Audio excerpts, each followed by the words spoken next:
All right, guys, what's happening? We are on our way to a friend of mine. His name's Andy Chapman. He does a boys development program, so he has a lot of experience with teaching. He has a son as well that he's teaching at home, so I thought this would be a good day to get some good advice on taking care of, like, teaching your kids at home and how to be productive at home. You want certain things you're going to hit throughout the day.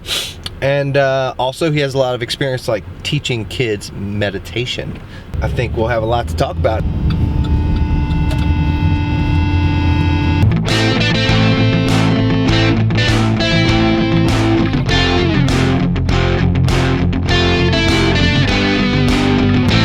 I actually photographed Andy and his family, and that's how I kind of reconnected with him. We were friends from college, and reconnected with him and did some photos. Check it out, guys. When I got here, we jumped right into the sauna. He has a sauna in his house, and then we're gonna go straight to the pool.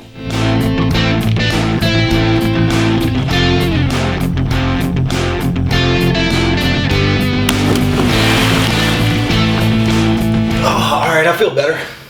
Yeah? Yeah, dude. The sauna was great. Yeah, it's a good wake up. So every morning I get in there and I spend about, if I don't run in the mornings, I spend about 10 minutes in there while I'm drinking my coffee, right before I sweat. Because I don't want to sweat and then have to go take a You drink your coffee in there? Yeah, so I'll turn it on. It'll take about 10 minutes to get to a decent, 110 degrees, 115 degrees, whatever. And while that's happening, I'm making my coffee. I grind my own beans. Put it in a little Cuban coffee pot on the stove, and then once the coffee's ready, I go get in the sauna and I put on that meditation music and I just breathe while I'm drinking my coffee, and I let it about 10. I'd say that being done with my coffee or a 10-minute alarm is my cue. My cue is when I start to perspirate, and I'm like, I don't want to take a shower. I'd rather just go put on deodorant and get dressed for the day. Yeah. Because I know I'm going to work out later that day and I'm going to sweat my tail off. Yeah. And I don't like showering more than once a day if possible, just because I think doing it too often is not good for your skin. Yeah. Thanks for having me over. That was awesome. Sure. I feel better. I had a headache when I got here, and I just sweated it out. But so you're homeschooling your kid. Yeah. Yeah. Just to reiterate, Andy runs a program. Strongman Academy. Character development program for 8th grade boys. Cool. At the middle school where I'm an assistant principal. Yeah, exactly. Assistant principal. I just thought a lot of people were having to homeschool right now. Yeah. I thought it'd be really good to give a lot of people advice on, things to make sure they do, best practices of teaching kids, and then also possibly get into a little bit of, like, meditation. Because I know you teach 8-year-old kids. I mean, that's got to be hard to teach. We're 13-year-olds. 13. And I'll guide them through a 20-minute guided meditation at least once a week. I have a meditation pro who'll come in and guide them through a 45-minute yoga nidra, which is it's like a place between awake and asleep. I mean, it's deep stuff, and it's their favorite thing to do.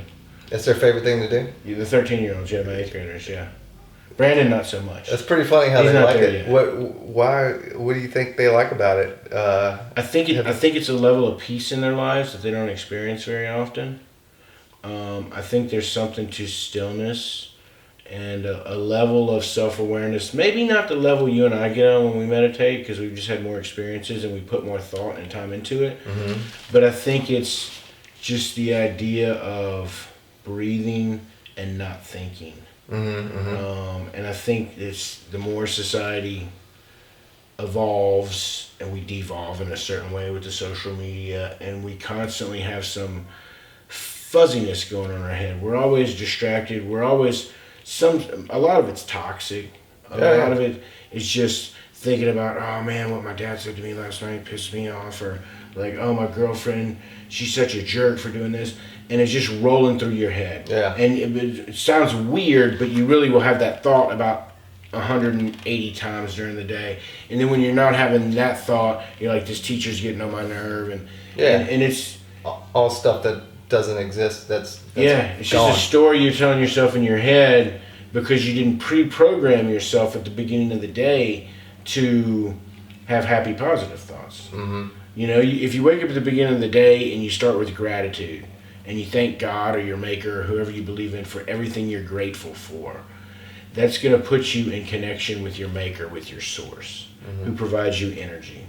And we're just, we're little more on earth than a conduit of energy. So if we start off in meditation, clearing that space, and then thinking of all the wonderful things, either people, you know, I think of my wife, my kid, my parents, my grandmother who passed away. If I think of all those wonderful people in my life, that generates some emotion and feeling. And then I start to think of things I'm thankful for, peace, tranquility, motivation, aggressiveness. I'm an aggressive individual.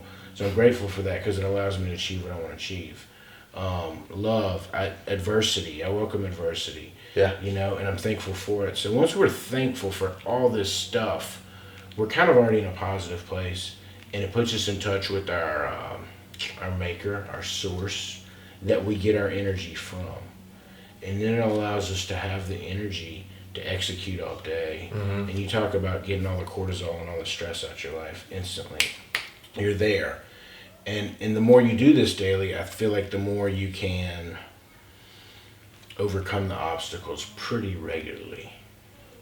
So you think it's a good idea for, you know, that's a good thing for people to start practicing with their kids since everybody's home now, or a lot of people are home right now. Yeah. How do you what's the first step to getting a kid to do that? So you got to start them small, I think. This morning me and Brandon did 3 minutes. We said we're going to do 30 breaths. And, you know, he's 5, so he's not doing these long 40-second breaths. He's doing more like 10 seconds. Yeah. But 30 of them, you know, that gives you what, 300 minutes, and that's 300 seconds, which is 5 minutes. You know, that's 5 minutes of him just inhaling and letting all the negativity out. And I got him a little bit, but I kind of just say focus on your breathing. But I think it's best practice. So the beginning of the day, they say like the 3 things that are good for all of us, and particularly for kids, I guess. So grown-ups and kids. Yeah. Grown-ups and kids. Start your day with movement, so exercise, meditation, and mindset. So this morning with Brandon, we did 20 minutes. Me, my wife, and Brandon, we put on Alexa, and we're like, we're going to dance. You pick the song, Brandon picks the first song, Candace picks the second song, I pick the third song, and then we go through a few more songs. You know, 20 minutes of just dancing. That's got to be like, that makes so much sense. It's fun. What a great way to start. Everybody's liking it. Start off. We're starting the day. We're getting the energy going, the blood glowing. We're putting all that cortisol away. You know what I'm saying? Eliminating the stress. Then we go into the meditation, and then after the meditation, we say, okay, what are our plans for the day? Okay, well, we're going to ride our bike to the Mississippi River Bridge today. All right, we're going to count money today to match it with. Like, you know, here's the deal. You decide how much you want to put up, okay? And I'll match it. And we'll go to the store and we'll get a toy. But you don't need any toys. You have to give that toy to somebody. So what's the game plan and strategy in that? It involves counting money. But it's all experiential education. Yeah, I love that. You know, we learn from the experiences. So like Wednesday, we took a big trip to LSU on the bike, and he's 5, so to ride 10 miles was pretty good, but he wanted to do it. He's setting these goals for himself. Riding to the Mississippi River Bridge today is something he specifically wanted to do. But so we did this long trip on Wednesday. It's about 2 hours to go the 10 miles, but we went from the house to the levee, to the flagpole, to Tiger Stadium, to the Mike the Tiger cage, then the PMAC riding up and down the ramps. Then he went to the Indian Mounds. He rolled down the Indian Mounds. I'm taking pictures and videos of it, you know. Then he wanted to go to U-High, which is where he's going to school next year. Then we went to the bike shop. to say hey to them, and it was really to give him a rest. He didn't know that, but I figured he would need a little rest. Hung out, and then we came home, and on the way home on the levee, he actually found a little baby turtle. He wanted to keep it, but it was just like, I know you want him as a pet, but do you want him to be without his mommy? And he's like, oh no, that would be sad. And so he's like, well, let me just move it into the grass so I save it so nobody runs over it. Yeah. And then we came home. And then so yesterday, we rode bikes yesterday, we ride them every day. But yesterday he wrote a 3-page story about his bike trip around LSU on Wednesday. And that was, he's 5, so that was, I don't want to say frustrating or painstaking. It took patience. It required patience. I had to help him figure out the sentences. I had to help him spell words. But he stuck with it. We broke it up in page by page by page through 3 probably 45-minute sessions throughout the day. But at the end of the day, he had that experience, and then he's written his own story about the experience. So you're working the body and the mind. Yeah. That's killer. But you're making the most of what he wants to do. So, yes. And I would say any parents out there, play to your strength. What are you going to be good at? What are you going to enjoy helping them do? And then what are they good at and what do they want to do? So student voice. These are things I want to bring into schools, like so often that it's hard to on the grand scale, but like this is a perfect opportunity for me. I set the curriculum. I set the agenda. And I think counting money and writing 3-page stories are probably kind of high for a 5-year-old. I think riding our bike 10 miles is pretty good for a 5-year-old. So maybe I don't have to do 1 hour of science, 1 hour of math, 1 hour of reading, 1 hour of writing, like every day. Yeah. Maybe I'm not doing it like that, but I think we're making the most of what we're doing. And this God gave me this opportunity to do this. Look at it as an opportunity. Probably 4 months. I hate to say it. Probably 4 months we're looking at this. It could be. So never know. Let's get at it and one day at a time. Oh man, I love it. I mean, like I said, me and my 5-year-old son, best buds, learning together, growing together, in a way that the world just doesn't work anymore. But this has given us the opportunity to do it, so we're doing it. Can you tell me one more story about using, that you taught the kids in the program about experiential learning, which is what we're talking about, but like the car story. Okay, yeah. So last Wednesday, it was our last Wednesday before the apocalypse, before school let out. And the pandemic. Yeah, the world's ending. We went, a buddy of mine is the GM of the Mercedes dealership, Nick Pennis, shout out Nick. And he invited us to go there and check out the dealership and everything at the car dealership. Well, underlying, we knew that some of the great things were like how to change a tire, how to change your oil, how to see the career opportunities. But the way we got them bought in was the very first thing we did when we arrived on the bus was he had the G-Wagons and the AMG GT63s, these $200,000 cars, all out in front. And once we got off the bus, he's unlocking them, he's starting them. Those GTs were sounded like gunshots when the engine was revving. And the guys get in the driver's seat, take selfies, take videos for Instagram, live it up. And they were in heaven. Yeah. And once they were there, they had totally bought in. So when we went into the back, the shop, where they're showing how to change the engine, they're totally bought in, and they're paying attention. And it was more than just maybe one day I have to learn how to change my oil. Yeah. It wasn't that. It was that Nick started washing cars, detailing cars when he was in college. Now he is the GM and partial owner, and he's like, and guys, I'm gonna be honest, any one of these vehicles I want, I just drive home every day, right?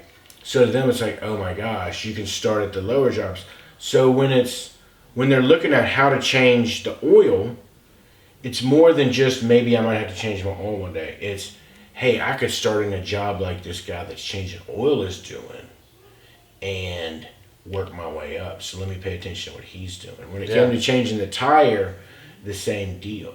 And when you do that, once you get to that higher position, you respect those guys that are doing that job. You're not one of these people that just jumped up to the top and looks down on these people. Right. And it's good. It's good for the organization because he's like telling the guy that's changing the oil. You know, he's like, I used to do this job. Mm-hmm.